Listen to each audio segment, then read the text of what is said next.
One of the most enduring mysteries in Irish identity is a phrase whispered across centuries, tinged with romance and suspicion: the Black Irish. For generations, this term conjured images of striking dark-haired people on the Atlantic fringe, outliers in a land imagined as pale and freckled. Some said they were descended from shipwrecked sailors of the Spanish Armada, while others claimed they were remnants of an ancient tribe. Untouched by waves of conquest, still others dismissed it as a mere stereotype, an invention with no genetic basis at all.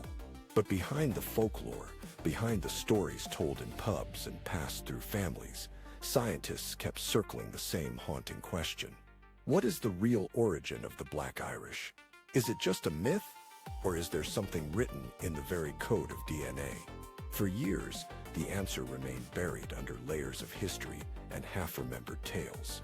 And now, thanks to the convergence of archaeology, cutting-edge genetics, and the determination of a few researchers, the secret is finally being pulled into the light. The story does not begin with the Spanish Armada or Norman Knights. It begins much earlier with a handful of skeletons unearthed from windswept soil in Western Ireland. Their teeth, silent for millennia, would carry a message across time.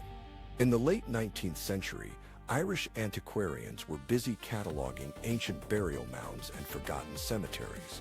Among their finds were remains that seemed unremarkable. At first, bones of local villagers, marked with little more than weathered stones. Notes were made, boxes stored, and the evidence slipped quietly into museum basements in Dublin and London, and then forgotten. More than a century later, while tracing population shifts in Ireland, a genetic historian stumbled upon these archives. The burial records caught his attention, not for their grandeur, but for a strange consistency. All of the skeletons came from isolated communities in the West, places long tied to the legend of the Black Irish. The question was simple, but dangerous. Could DNA from these ancient bones reveal what stories could not? For that, the historian turned to paleogeneticists, specialists who could coax secrets from fragments of bone powder. The teeth of 7 individuals were drilled, releasing grains of pale dust preserved for thousands of years. Inside that dust, locked within microscopic strands, lay the inheritance of generations. The results would unsettle every neat story.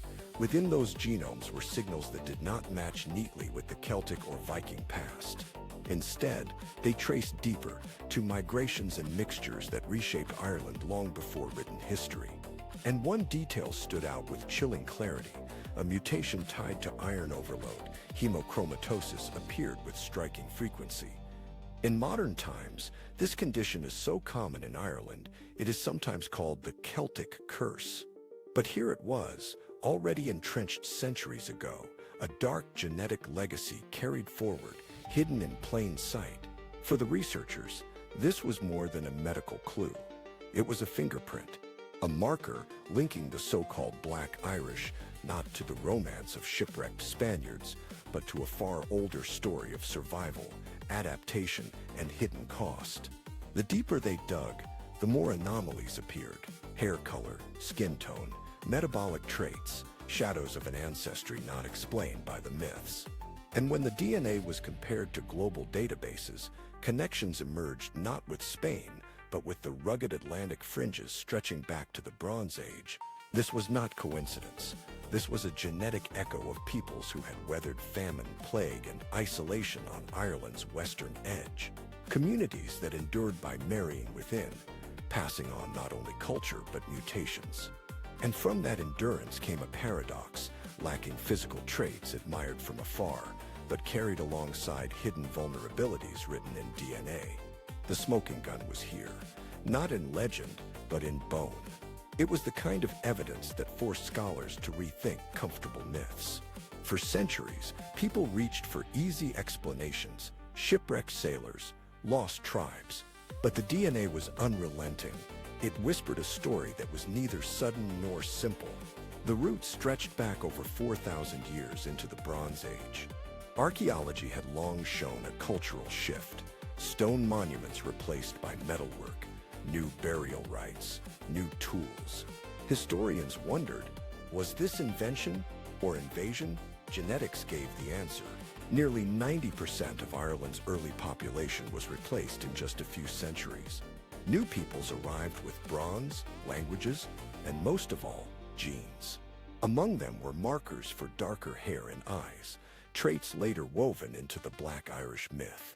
These features did not arrive with Spanish sailors in the 1500s. They had been on the island for millennia, layered into its foundations. Evolution along the Atlantic fringe intensified certain traits. Small communities intermarried and striking features became common. One mutation stood out, the C282Y variant in the HFE gene, linked to hemochromatosis. Today it is a curse, causing iron overload, but in a land often marked by famine, it may have been a hidden strength. Recent iron storage could mean survival when food was scarce, a burden in times of plenty, but a gift in hunger. This paradox reframed the Black Irish. They were not products of conquest, but descendants of endurance. Still, why did the term appear so late? Historians point to the 19th century. After the Great Famine, immigrants from Galway, Kerry, and Mayo carried darker looks preserved in isolation. In America, difference became a label, Black Irish. It was less science than prejudice, but the name stuck. Over time, the myth grew. It spread into novels, songs, and family lore until it felt timeless. But DNA asked a harsher question. What if the truth was stranger than legend?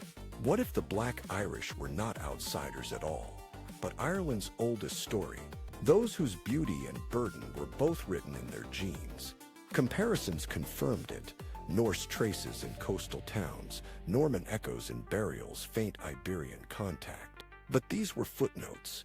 The real transformation had come millennia earlier, when Bronze Age migrants reshaped the island. And with them came a cost. Sick disorders of blood and iron carried silently through generations. The striking hair and eyes were only the surface. Beneath lay a medical inheritance born from survival. And so the myth unraveled. The Black Irish were never strangers. They were Ireland itself.